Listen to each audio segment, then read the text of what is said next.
नमस्कार दर्शकों, मैं जितेंद्र गुप्ता। आप देख रहे हैं स्टार सिटी न्यूज़। मैं इस वक्त मौजूद हूं ओखला विधानसभा में। हमारे साथ भारतीय जनता पार्टी के वरिष्ठ नेता हैं मोहम्मद वसीम सैफी जी। सर, आपके इंट्रोडक्शन को लेकर बात करेंगे। आपका जो राजनीतिक सफ़र जो भारतीय जनता पार्टी में जुड़ा, आपका कैसे आपके मन में विचार आया और कब से जुड़े हैं? जब 2014 में मोदी साहब हमारे देश के प्राइम मिनिस्टर बने तो हिंदुस्तान में पहला हमने कभी सुना अपनी लाइफ में कि सबका साथ सबका विकास। ये मोदी साहब का जो नारा था, इसने हमें अपनी तरफ खींच लिया कि हम सबका साथ और सबका विकास चाहते हैं। उसमें सभी आ गए। आज तक क्या हुआ कि दूसरी पार्टियों ने नाम तो लिया सबका साथ सबका लिया, मगर विकास एक अपने समुदाय लोगों का करा जिस समाज से वो बिलोंग करते थे। जो शर्मा थे उन्होंने शर्माओं का विकास करा, जो मतलब दूसरे समाज के यादव थे यादव के नाम का उन्होंने विकास करा, जो जाटव थे उन्होंने जाटव के नाम का विकास करा। उन्होंने दूसरे समुदाय के वोट तो लिए मुसलमानों के, मगर मुसलमानों के साथ हर जगह धोखा दिया। 50-55 साल कांग्रेस ने धोखा देती रही हम लोगों को और हमारा वोट लेती रही डरा डरा के कि हम तुम्हें मतलब अगर हमें वोट नहीं दोगे तो ये हो जाएगा। जब मोदी जी का 2014 में हमने ये नारा जीतने के बाद में सुना कि भाई सबका साथ और सबका विकास, तो हमारा दिल उनकी तरफ बढ़ने लगा। क्योंकि एक हम अपने समाज की बात जानते हैं कि हमारे समाज को सबसे ज़्यादा नीचे तबके की तरफ देखते हैं लोग, मगर मोदी साहब ने सबको एक साथ बैठा दिया और ये कहा कि देखिए आपने वोट दिया या ना दिया, मगर हम सबका विकास चाहते हैं। ये वजह रही है। अच्छा, ये जो माइनॉरिटी समाज के जो लोग हैं, क्या क्या उन्होंने अब तक क्या क्या सहूलियतें दी? माइनॉरिटी समाज के लोगों के लिए तो उन्होंने भाई छोटे उद्योगपति के लिए कि जो छोटा कारोबार करना चाहता उसे 10 लाख रुपए जब चाहिए जब वो ले ले, और तालीम में उन्हें बहुत ज़्यादा छूट दी। अब किस पहले से देखिए कांग्रेस का जब से दौर गया, मोदी साहब का आया, तो अच्छे ऑफिसर भी मुसलमान सरकार में आए हैं, IPS IAS बन के आए हैं, और अच्छे मतलब वो जो जिस लायक है उस लायक उन्होंने उसे इज्जत दी है पार्टी ने हमारी। अच्छा वसीम भाई, ये जान लेते हैं आपका जो प्रोफेशनली बैकग्राउंड है सर, कहाँ से रहने वाले हैं और आपने कहाँ से शिक्षा ग्रहण की, कुछ अपने मेरी पैदाइश तो यूपी की है, सीतापुर की, और नखलऊ के पास पड़ता है, मगर मेरे वालिद साहब वहाँ गवर्नमेंट जॉब में थे। उसके बाद में वहाँ से वो दिल्ली आ गए थे। 69 में हम ओखला ही में रहे हैं। 69 मतलब हम 70 में ओखला आ गए हैं, और हमने जो भी तालीम ली वो ओखला के स्कूल से जामिया के बराबर में है, वहीं से ली है।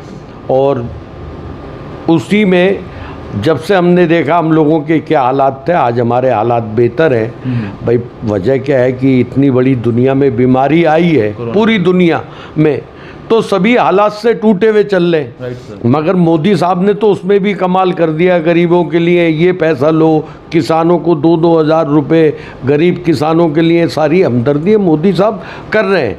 अभी यूपी में गया था, अमरोहा हमारे वालिद साहब का वतन है, वहाँ गया था तो मैंने 20 घरों पे मुस्लिम बोर्ड लगा हुआ देखा, जिन्हें मोदी साहब ने मोदी योजना के अगेंस्ट उन्होंने 3.5 लाख रुपया घर बनाने को दिया, जिन घरों पे छप्पर भी नहीं डला हुआ था। तो उन्हें मतलब पैसा दिया मोदी उससे। और योगी साहब वहाँ मुख्यमंत्री हैं। आज बता दे, कोई बड़ा दंगा यूपी में, इतनी बड़ी हिंदुस्तान की 18% पॉपुलेशन सिर्फ यूपी में है। Right sir. और एरिया छोटा है। राजस्थान उठा लीजिए, उससे 10 गुना बड़ा एरिया, मतलब 1.5% ज़्यादा एरिया है, मगर वहाँ पॉपुलेशन कम है। उसके बावजूद उसे संभाल के रखना, आपस में भाईचारा बना रहना, और कोई दंगा नहीं हुआ। अच्छा वसीम भाई, आपका लोगों में जनसंपर्क है या आप एक जन सेवक हैं, आप क्या क्या लोगों की आप सेवा कर रहे हैं? भाई मैं तो कोरोना काल में हमने राशन भी बांटा है दिल्ली में। हमने लोगों को सड़क पे जो चल रहे थे उन्हें फल फ्रूट भी बांटे हैं, पानी भी बांटा है, और मास्क वगैरह भी बांटते रहते हैं हम। अभी भी हमारे ऑफिस में रखे हुए हैं। डेली हमारे ऑफिस से कुछ ना कुछ दानों भगवान करवाता है, अल्लाह ताला। हम करते हैं, डेली हमारे वहाँ बंटता है। मैं आपको उसकी अभी आप वीडियो भी दूँगा और आपके हाथों से भी बंटवाऊँगा। मेरे वहाँ डेली, ये मैं नहीं बांटता, ये मेरा अल्लाह मुझे देता है, क्योंकि मुझे वो दौर याद है कि जब एक बिस्कुट के लिए मैं तरसता था। आज मेरे अल्लाह ने मुझे दिया है, तो मैं गरीब बच्चों को डेली शाम को दोपहर में मेरे वहाँ बढ़ता है। और मैं स्कूल भी चलाता हूँ, सैफी उजाला फाउंडेशन के नाम से, जिसमें किसी का कोई चंदा नहीं लेते हम। मतलब मेरी बिरादरी, मैं सैफी बिरादरी से ताल्लुक़ रखता हूँ, तो उसकी वजह से मैं वो काम करता हूँ। और इसके अलावा सर और क्या क्या सेवाएं आप कर रहे हैं कोरोना के अलावा? कोरोना के अलावा जो मुझसे होती है हेल्प, शादी ब्याहों में गरीब बच्चियों की, वो मैं करता हूँ, अपने पास से करता हूँ। जो कमाता हूँ उसमें से जो मुझे भगवान देता है, मुझे जोड़ने की आदत नहीं है जैसे लोग बाग अपने लिए जोड़ते हैं। मुझे ये है कि मैं कमाता हूँ और बांटता हूँ, ये मेरी वो है। और मेरा ओखले में किसी जगह पे भी देख लीजिए पानी की मशीनें लगी हुई हैं, और किसी भी आदमी से पूछिए तो वो वसीम, 4 में से एक आदमी जानता वसीम सैफी कोई है। अच्छा, ये जी। अच्छा वसीम भाई, मैंने सुना कि आपने लोकसभा चुनाव भी लड़ा हुआ है आपने? हाँ, मैंने दिल्ली से 89 में लड़ा था। मदन लाल खुराना साहब भी मेरे साथ में लड़ रहे थे अलग, और सुभाष चोपड़ा साहब 89 में। मैंने ओखला वाली सीट से MP का चुनाव लड़ा था, और जब ओखला में नेता भी नहीं होते थे, समझे नहीं। आज तो बहुत नेता हैं ओखला में, तो भाई बात ये है। और मेरा ना काउंसलर का इलेक्शन लड़ने का इरादा, ना MLA का। मेरी अगर पार्टी कोई मुझे जिम्मेदारी देगी तो उसे मैं निभाऊंगा, मगर मैं ये काउंसलर और MLA की जिम्मेदारी नहीं निभाऊंगा। अगर मुझे पार्टी, जहाँ पर भी मेरा काम मोदी साहब जिम्मेदारी लगाते हैं, हमारी पार्टी के जो बड़े वरिष्ठ नेता हैं वो लगाते हैं, तो मैं उसमें उनका साथ खड़ा हुआ मिलूँगा। अच्छा वसीम भाई, हम बात कर लेते हैं ओखला विधानसभा की। यहाँ की क्या रणनीति है? यहाँ के विधायक हैं, काउंसलर हैं, आम आदमी पार्टी आज जो पूरे फुल फ्लैश है, क्या अपने कार्यों पे खड़ी उतर रही है? अरे साहब, हमसे बड़ी दुख भरी कहानी कोई नहीं इनके बारे में बता सकता। अरविंद केजरीवाल, जहाँ पर आप मेरे साथ बैठे हो, इसी जगह पर खड़े हुए, और हमारी 2012 में कॉलोनी टूट गई थी जहाँ आप बैठे हुए हैं, और अरविंद केजरीवाल आए थे जब ये कुछ भी नहीं थे, समझे नहीं। तो हमने इनके साथ में धरना प्रदर्शन दिए, और हम इनके साथ रहे। बनारस हम गए, अमेठी हम गए, हमने बहुत जो भी हमसे हुआ इस आम आदमी पार्टी के लिए करा हमने। मगर आम आदमी पार्टी ने हमारी कॉलोनी में ना तो आज तक बिजली पहुंचाई, ना पानी, ना सीवर लाइन, कोई सुविधा नहीं है यहाँ पर। यहाँ कोई सुविधा नहीं है। बल्कि मैं पिछले साल, 2 साल पहले उनके वहाँ, मतलब 2019 में धरना 1 महीना दे के आया हूँ, और हमारे शर्म बिहार के लोग वहाँ भूखे बैठे। मतलब उसे फिर भी शर्म नहीं आई कि जिस शर्म बिहार ने उसे आगे पहुंचाया है। हमारे MLA साहब हैं, वो हमारी जो ज़मीन, हमारी इतनी क्लियर ज़मीन है यहाँ पर कि रजिस्ट्रियाँ हम लोगों के पास है, सब कुछ म्यूटेशन हमारे नाम है। अच्छा। और हमारी ज़मीन को वो DDA की बोल देते हैं, कोई भी उनसे पूछता है। और यहाँ पर आज तक अरविंद केजरीवाल का ये बात थी कि हमने उसके मुख्यमंत्री बनने के बाद भी 2 दफ़ा उन्हें यहाँ बुलाया, मान सम्मान दिया। जब मैं उन्हीं के साथ था, जब उनकी देश में, दिल्ली में देखा मेजॉरिटी में रही, और पूरा उन्हें हमने जो भी हमसे दिल्ली में बना, हमारे समाज के लोगों से हमने माफ़ी, उनसे हाथ जोड़े, पांव जोड़े कि भाई नहीं बनाइए, इनका साथ दीजिए। उसके बावजूद वो इतने बुरे आदमी निकले कि आज तक उन्होंने शर्म बिहार में 1 रुपया नहीं लगाया हमारे।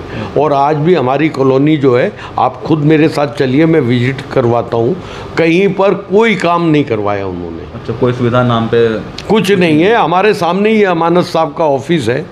अमानत साहब भाई अपने आप को ना खुदा समझने लगे, मैं तो यही बोलूँगा। आम आदमी पार्टी का काम है धोखा देना। ये सामने शाहीन बाग है, और उसके सामने जसोला फ्लैट है, मुश्किल से 50 मीटर की दूरी है। वहाँ अभी तक पक्का पानी का इंतज़ाम नहीं करवा पाए, इसलिए कि उनके जितने प्लांट चल रहे हैं वो अमानतुल्लाह खां के रिश्तेदारों के चल रहे हैं पानी के प्लांट। उनका पानी बिकता है 20-30 रुपए में ही, गरीब जनता पानी खरीदती है। और उनके लोगों ने वो प्लांट लगा रखे ठंडे पानी के, और वो जो पानी वो होता है, इसलिए सिर्फ 50 मीटर दूरी से आज तक शाहीन बाग में, अब्बू फजल में पक्का पानी नहीं है। अच्छा, और कुछ कहना चाहेंगे वसीम भाई आप, छोटा सा संदेश लास्ट में? भाई मैं तो सभी देशवासियों से इंतजा चाहता हूँ, और अपने मुसलमान भाइयों से तो खासकर, और सैफी समाज से उससे भी ज़्यादा, कि एक उस आदमी के साथ आओ जिसका नारा अच्छा है, जिसकी सोच अच्छी है, जिसने 2014 में जीते थे तो उन्होंने कहा था सबका साथ सबका विकास, और जो 2000 अब जो जीते हैं 19 में तो उन्होंने कहा सबका साथ सबका विकास और सबका विश्वास भी जीतना है। तो हमें ये देखना है कि आज हमारे देश में हम लोगों के लिए कौन आदमी अच्छा है। हमारे देखिए अब छोटे मोटे मसले हो जाते हैं तो वो तो बहन भाइयों को, बाप बेटे को मार देता है। बेटे ने अभी यूपी में मेरा सुनने में आया कि बेटे ने प्रॉपर्टी के चक्कर में अपने बाप को मार दिया। ये तो छोटी मोटी घटना होती हैं, मगर हिंदुस्तान में एक कोई घटना बता दो कि बड़ी होने दी हो मोदी जी ने, सबका ध्यान रखा कि नहीं भाई कोई गलत नहीं होगा।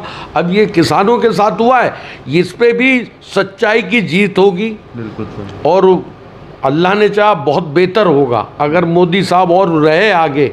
और योगी साहब को तो मैं दुआ करता हूँ कि दोबारा मुख्यमंत्री यूपी के बने, और अपनी बिरादरी से, वो सैफी समाज से मैं अपील करूँगा कि योगी जी का बढ़कर हिस्सा ले, उनका साथ दे। धन्यवाद सर, आपने हमें समय दिया स्टार सिटी न्यूज़ को। तो ये हमारी सीधी बात मोहम्मद वसीम सैफी जी से, स्टार सिटी के साथ मैं जितेंद्र गुप्ता।